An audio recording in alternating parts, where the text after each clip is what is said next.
กำลังฟังสถานีวิทยุกระจายเสียงแห่งประเทศไทยจังหวัดลำปาง FM 97 MHz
สวัสดีเจ้า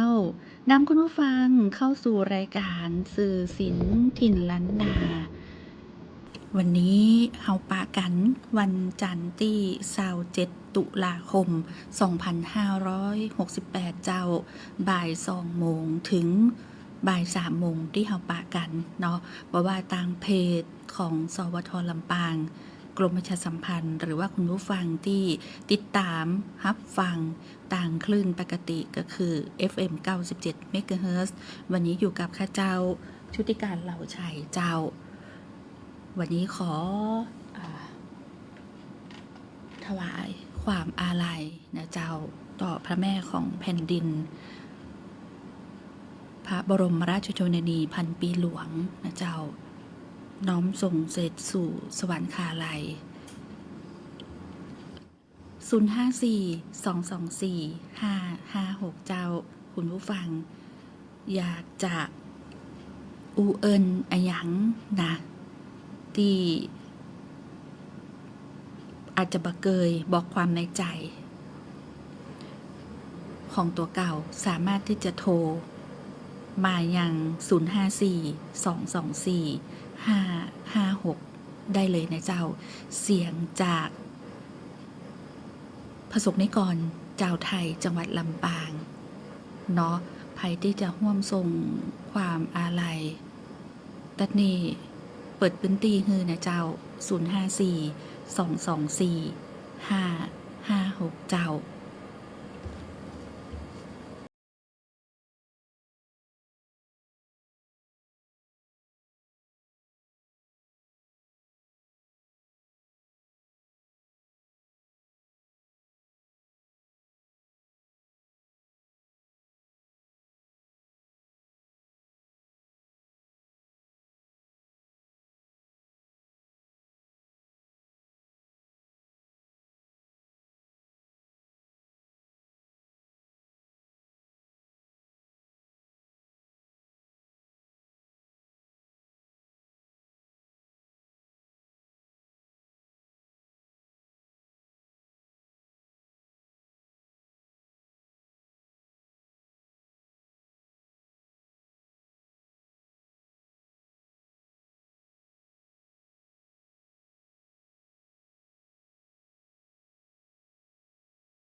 พูกแล้วเนาะวันที่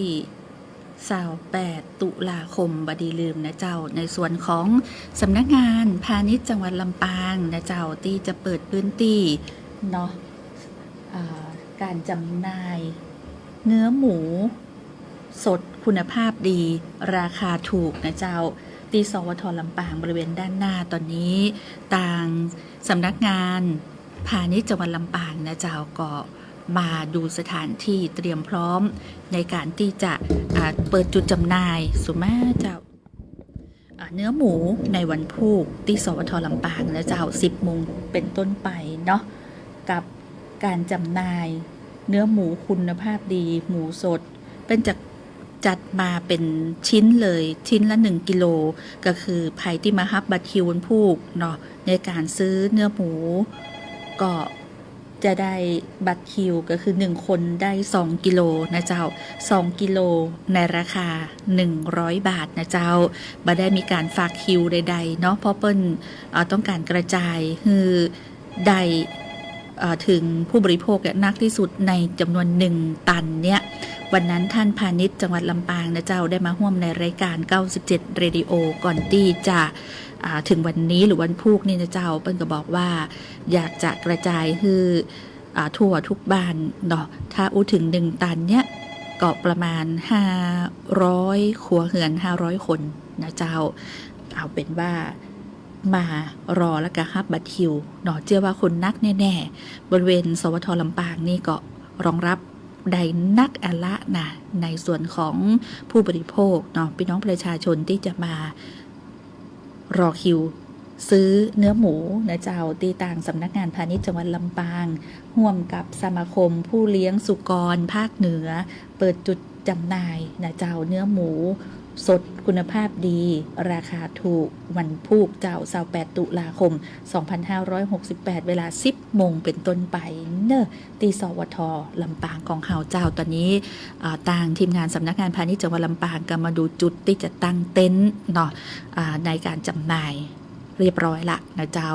พร้อมที่จะเปิดจุดจำหน่ายบริเวณด้านหน้าสถานีนะเจ้าที่จอดรถก็สะดวกเนาะแต่ว่าถ้ามาก่อนเวลาเนี่ยเราก็จะได้บ่ต้องมาออกันเนาะคุณผู้ฟังเจ้าอันนี้เอิญบอกเนาะย้ำเตือนกลัวว่าคุณผู้ฟังแฟนรายการเนี่ยจะลืมว่าวันพุธเนี่ยมีการเปิดจุดจำหน่ายเนาะเนื้อหมูสดคุณภาพดีราคาถูก2กิโลกรัม100 บาทนะเจ้าอันนี้ก็เอิญบอกไว้เนาะคุณผู้ฟังเจ้ากลัวว่าลืมกันว่าเรามีกิจกรรมวันพุธเนอะกับการที่การพาณิชย์จังหวัดลำปางเนี่ยเป็นมาเปิดจุดจำหน่ายนะเจ้าขอบคุณแฟนรายการที่ติดตามทางไลฟ์สดโดยหายไปหลายวันเนาะบ่ได้ไลฟ์นะเจ้าปิกมาแหมกรรมก็เป็นอันอย่างที่หลายคนอยู่ในภาวะของถ้าคนเมืองเป็นอยู่ในภาวะตกสะเกิดและในภาวะที่เศร้าโศกเสียใจเนาะต่อพระแม่ของแผ่นดินพระพันปีหลวงที่เสด็จสู่สวรรคาลัยนะเจ้าเอาเป็นว่ามาห่วมทรงเสด็จสู่สวรรคาลัยน้อมรำลึกถึงพระมหากรุณาธิคุณนะเจ้าที่พระองค์ท่านทรงทำเพื่อพระสงฆ์นิกรเจ้าไทยนักประกาศนะเจ้าผ่านสารคดีในช่วงต่างๆของรายการต่างสวทลำปางแล้วก็สวทในเครือข่ายกรมประชาสัมพันธ์นะเจ้าซึ่งกรมประชาสัมพันธ์เนี่ยมีหน้าที่ประชาสัมพันธ์เผยแพร่เนาะพระราชกรณียกิจต่างๆนับประกาศของพระพันปีหลวงนะเจ้าก็สามารถติดตามได้ในแต่ละช่วงในแต่ละตอนในแต่ละรายการใดของสวทลำปางเจ้าทักทายคุณสกุลรักเคือนปัญญาสวัสดีเจ้าแล้วก็คุณขวัญพิชัยผมแชร์แล้วครับขอบคุณเจ้าบอกว่าพี่เอากินข้าวแล้วยังครับผมกินข้าวแล้วดีละกินข้าวตรงเป็นเวลาเนาะจะได้บ่เจ็บบ่เป็นบ่อย่างเกี่ยวกับโรคระบบทางเดินอาหารนะเจ้าบอกว่าพี่แอลเป็นคนสวยงามมากครับโอ้ขอบคุณเจ้าวันนี้ดีจออาจจะลดสีลงหน่อยกับบริหารความงามอย่างขอบคุณคุณขวัญพิชัยที่ว่ายังหันความงามเนาะขอบคุณจัดนักเจ้าแล้วคุณสง่าลุ่มน้ำวังพี่เจ๊กธนชาตัวเจ้า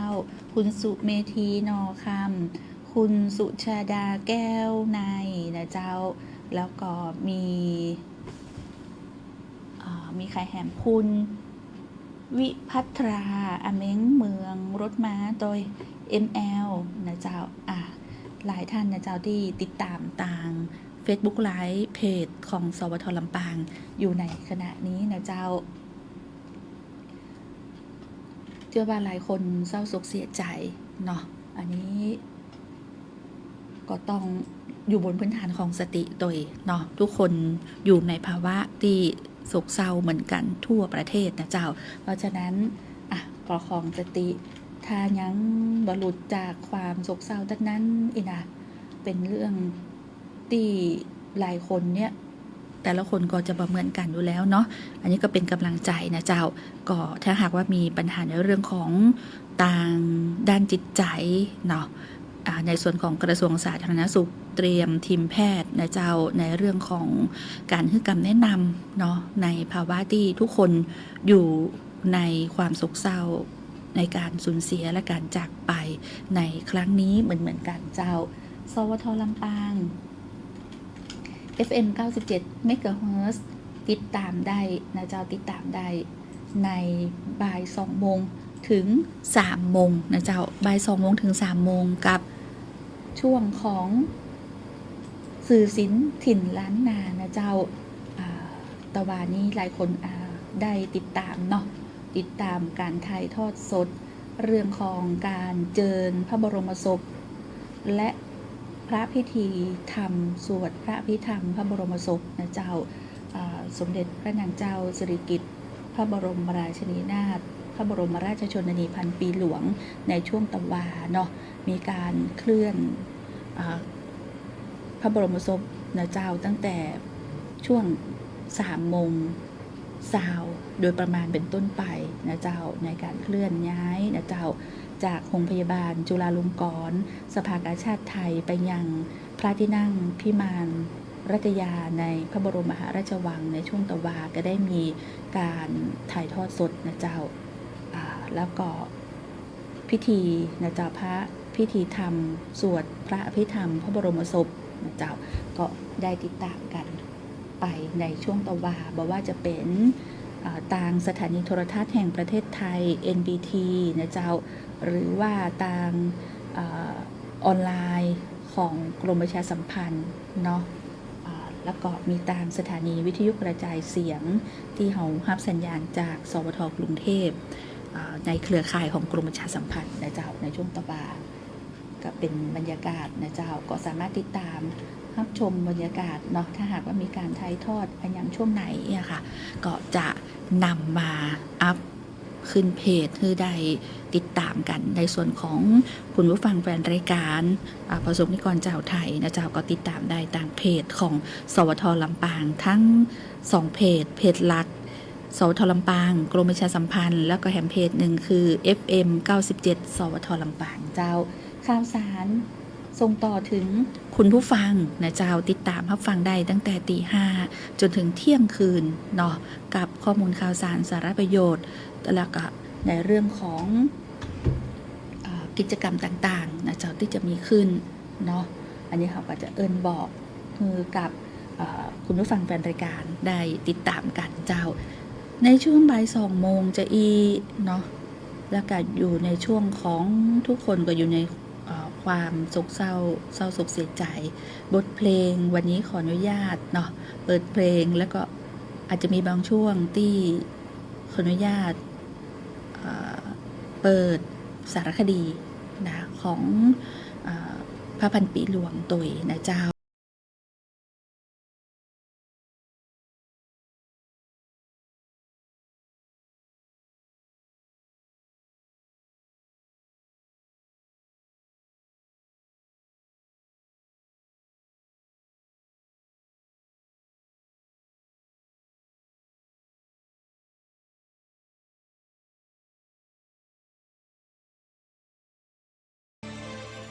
สวัสดีเจ้ารับสายหน้าใหม่สายนี้จากไหนเจ้า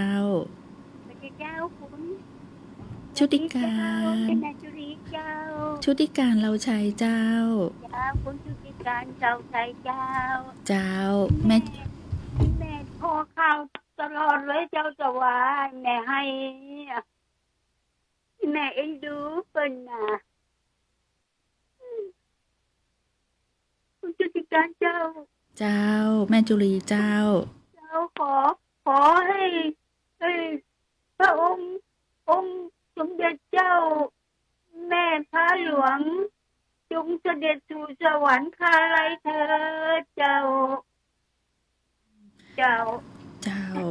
คุณแม่จุลีเนาะตุกหัวคุณแม่จุลีตุกหัวจ้างเจ้าตลอดเลยเจ้าแม่เป็นเสียงของแม่จุรีโต๊ะหัวจ้างเนาะหนึ่งในประสบนิกรเจ้าจังหวัดลำปางนะเจ้าที่ยังเศร้าโศกเสียใจจากการจากไปของพระพันปีหลวงนะเจ้าน้อมทรงเสด็จสู่สวรรคาลัยเนาะคุณผู้ฟังอยากฟังเพลงไอ้หยังอีนาช่วงนี้นี่หลายคนก็บอกว่าจะขอเพลงไอ้หยัง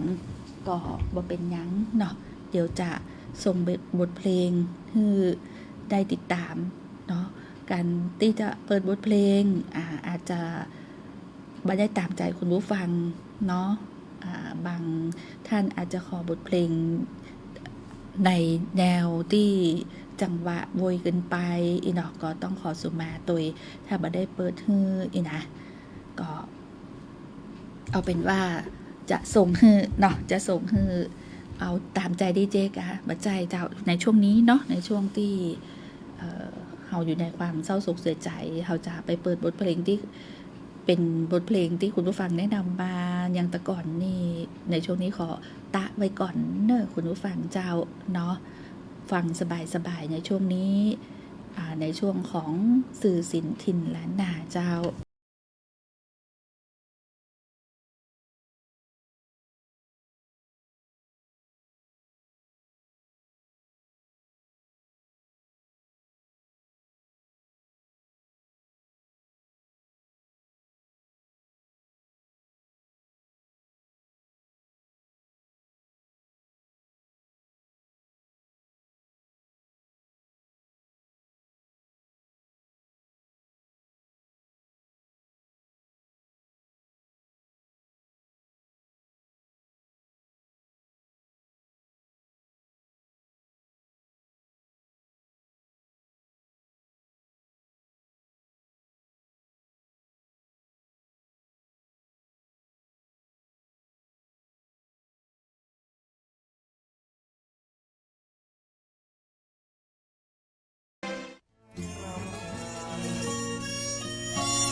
ขนมที่เป็นป่าน้อยที่เป็นกำเบอร์อันแหมแดงแดงไปซื้อแหวนเอื้อยลาพอง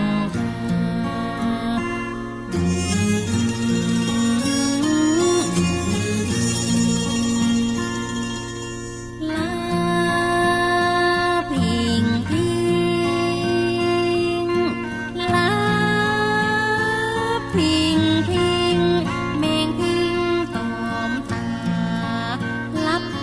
พิงพิงแมงพิงตอมตาให้ไปให้ไม่ลาจะไปฟังคืน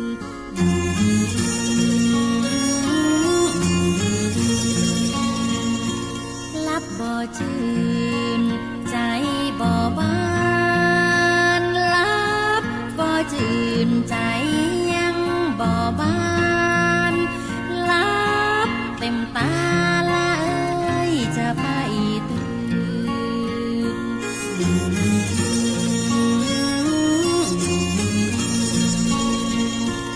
ลับบ่จื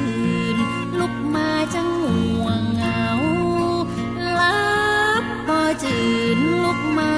จังห่วงเหงาสองคนเฮามวนแต่มวนว่า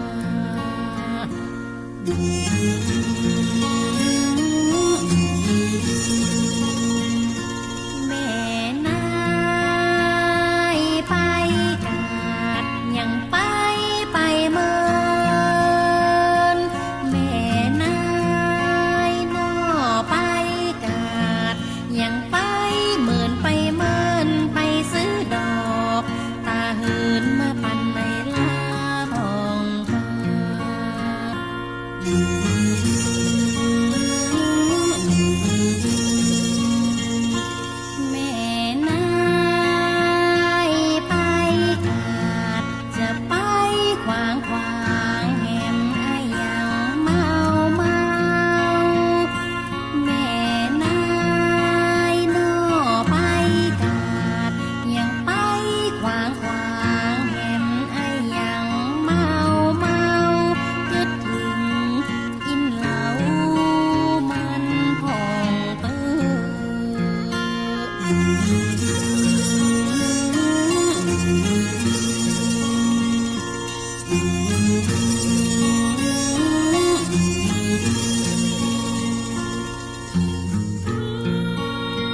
ขอบคุณแฟนรายการต่างโรงเรียนปงสนุกนะเจ้าคุณแม่นีเนาะบอกว่า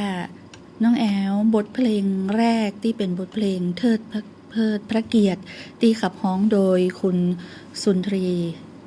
เปิดมันเนอร์อีนะ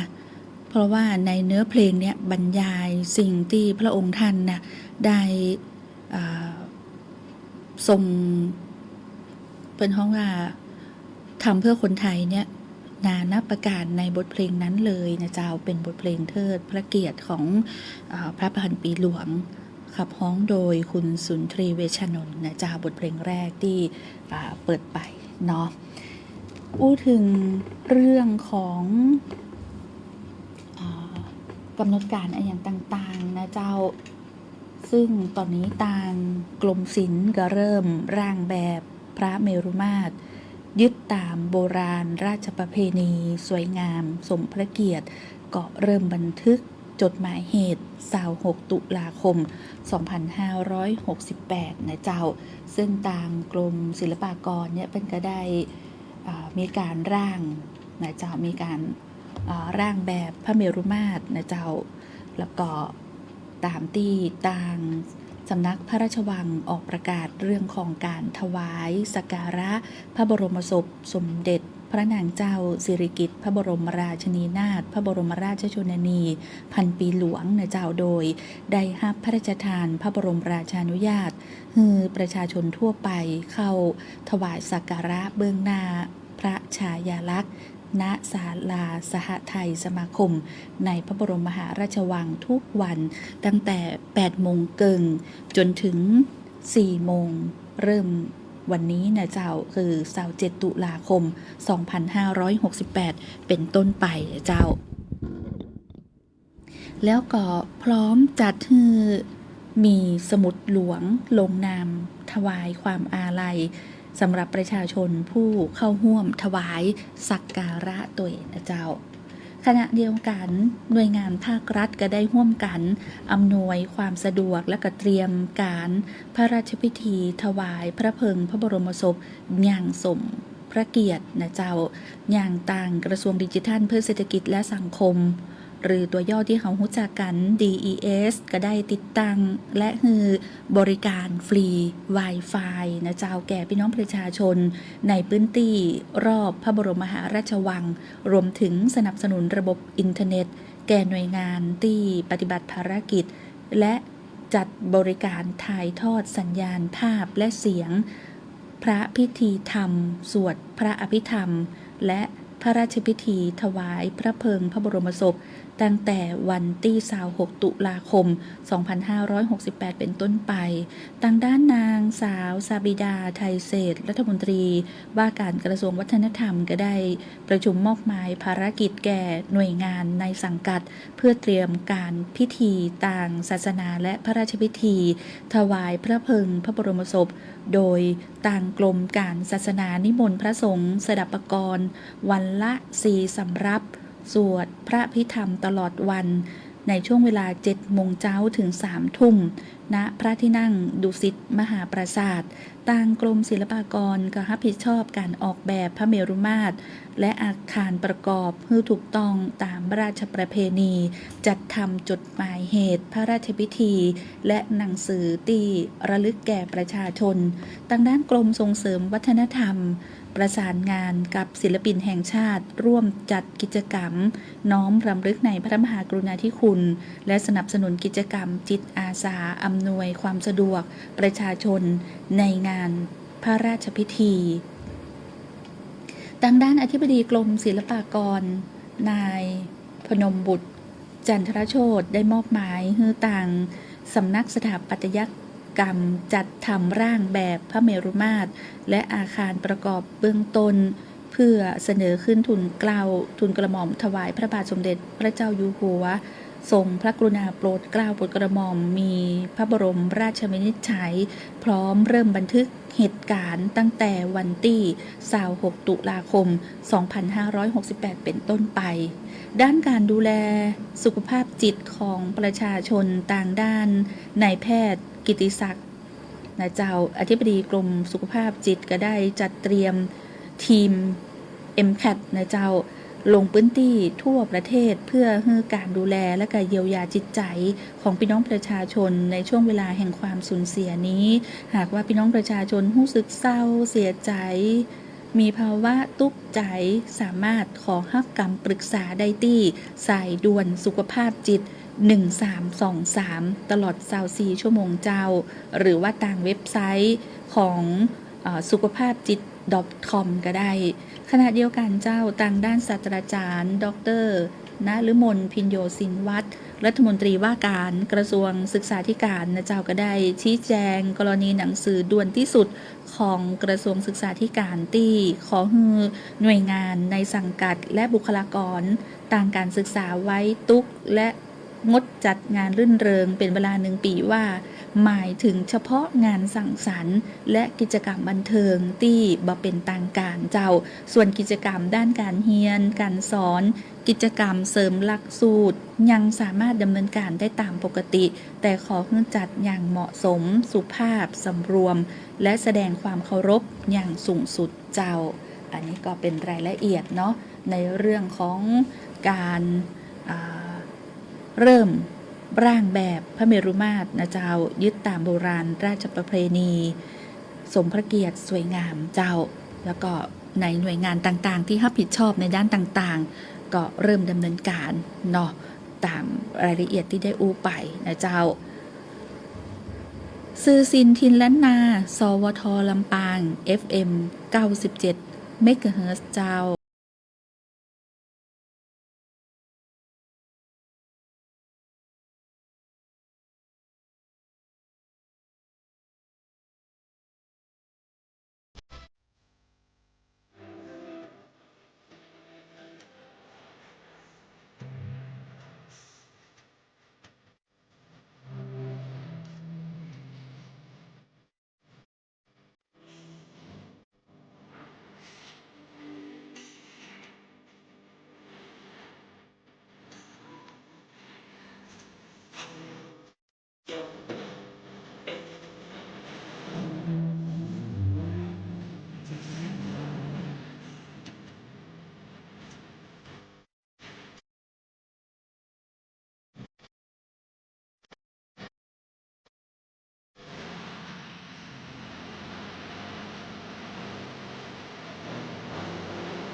กำลังติดตามรายการสื่อศิลป์ถิ่นล้านนาเจ้ามีแหมเรื่องหนึ่งนะเจ้าที่ถือว่าเป็นประเด็นด่วนจากรัฐบาลเลยนะเจ้าส่งความห่วงใยเนาะโดยเฉพาะท่านนายกรัฐมนตรีนะเจ้าก็ได้ขอบคุณร้านค้าที่ให้ความร่วมมือบ่ช่วยโอกาสเนาะในการขึ้นราคาในเครื่องแต่งกายที่เขาจะต้องไว้ตุกเนาะโดยเฉพาะส่วนราชการเนาะ1 ปีตามที่หลายๆคนได้ติดตามข่าวสารต่างโซเชียลต่างๆนะเจ้านายกรัฐมนตรีก็ได้ขอบคุณร้านค้าที่บ่ช่วยโอกาสแล้วก็ไผเนาะร้านค้าใดที่ช่วยโอกาสเนี่ยก็ต้องเตือนตัวเองว่ามีโทษจำคุกบ่เกิน7 ปีหรือปรับบ่เกิน 140,000 บาทถ้าท่านช่วยโอกาสในช่วงนี้เนาะทางด้านนางสาวอัยรินพันฤทธิ์เนี่ยเจ้ารองโฆษกประจำสำนักนายกรัฐมนตรีเปิดเผยว่าประชาชนทั่วประเทศได้ร่วมถวายความอาลัยสมเด็จพระนางเจ้าสิริกิติ์พระบรมราชินีนาถพระบรมราชชนนีพันปีหลวงทำให้ความต้องการจัดหาชุดดำและก็เสื้อผ้าไทยไว้ตุกเพิ่มสูงขึ้นอย่างโวยนะเจ้าต่างด้านนายกรัฐมนตรีนายอนุทินชาญวิรากูลก็ได้ขอบคุณร้านค้าที่ให้ความร่วมมือบ่ช่วยโอกาสแถมลดราคาเพื่อให้พี่น้องชาวบ้านได้สวมใส่ชุดดำและก็มีเสื้อผ้าในโทนไว้ตุกแสดงความอาลัยเจ้านายกรัฐมนตรีได้สั่งการให้ต่างกรมการค้าภายในติดตามสถานการณ์การค้าด้านราคาและก็ต้นทุนสินค้าอย่างใกล้ชิดทั้งร้านค้าที่จำหน่ายเสื้อผ้าและจ้องต่างออนไลน์ทั่วประเทศเพื่อป้องกันบ่ให้เกิดการฉวยโอกาสปรับขึ้นราคาหรือจำหน่ายสินค้าเอาเปรียบผู้บริโภคเพื่อให้พี่น้องประชาชนเนี่ยสามารถจัดหาชุดดำและก็เสื้อผ้าทนไว้ตุกเนี่ยได้ในราคาที่เป็นธรรมแล้วก็มีต่างเลือกที่หลากหลายทั้งจากหน้าร้านก็ดีหรือว่าจ้องต่างออนไลน์ก็ดีโดยบ่ให้พี่น้องประชาชนเนี่ยถูกเอาเปรียบจากสถานการณ์ปัจจุบันพร้อมเชิญชวนประชาชนที่ได้รับสิทธิ์โครงการคนละครึ่งพลัดใจสิทธิ์เลือกซื้อชุดดำกับร้านค้าที่เข้าร่วมโครงการเจ้าหากว่าพี่น้องประชาชนพบเบาะแสและบ่ได้รับความเป็นธรรมจากการจำหน่ายชุดดำสามารถแจ้งได้ที่กรมการค้าภายในสายด่วน1569เนอแล้วก็ในเรื่องของต่างสภาองค์กรของผู้บริโภคก็แจ้งได้สายด่วน1502จะสายด่วนการค้าภายใน1560หรือว่าสายด่วนขององค์กรของผู้บริโภคสายด่วน1502นอกจากนี้นะเจ้ายังสามารถร้องเรียนได้ที่สำนักงานคณะกรรมการคุ้มครองผู้บริโภคหรือที่เรารู้จักกันคือสคบนะเจ้าสายด่วนก็คือ